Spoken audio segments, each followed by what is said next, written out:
Norėčiau kreiptis į tos, kurie jaučiasi, kad jie nukentėjo nuo tokių maždaug srovių kaip ezoterika, dvasingumas.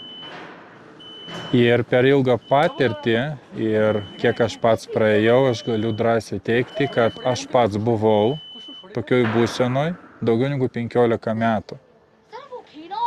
Ir aš kada susipažinau su tikrais meistrais ir kada susipažinau su, jeigu taip galima būtų pasakyti, su tam tikrų dvasingumų, kurį aš vadinu materialumu vis dėlto. Tai aš supratau daug dalykų. Tai pagrindinis dalykas yra toks, kad, kaip aš visada studentams sakau ir apskritai žmonėms sakau, dvasingumo tokio kaip žodžių, jo nėra. Jis yra išgalvotas, bent jau taip, kaip jūs jį suprantat.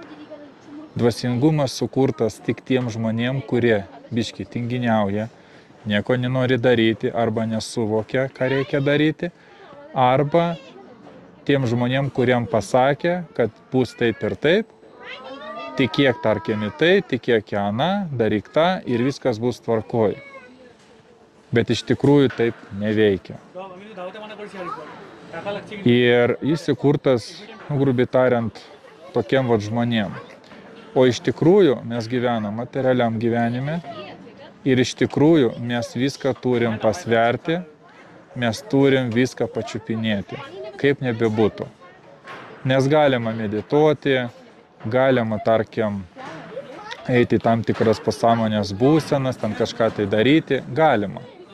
Bet užduokit savo klausimą, ką jūs pasiekite per tą laiką.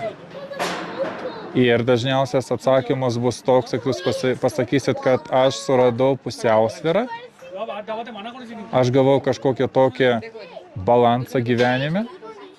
Taip, aš galiu sutikti ir tokių žmonių aš daug mačiau, bet tada aš jums galėsiu užduoti klausimą, o kokie jūs esate, kada jūs išeinat iš tos zonos, kur jūs turit balansą, tarkim, iš savo namų, iš savo pažįstamos erdvės ir ką jūs darysite, kada jūs būna tam tikroje nepažįstamai aplinkoje, visiškai nepažįstamai. Ir kada šita aplinka iš jūsų reikalauja kažkokių naujų įgūdžių, kada šita aplinka reikalauja kažkokio naujų minčių sugeneravimo, dar kažkaip tai, kaip jūs tada galėsit pajusti tą balansą.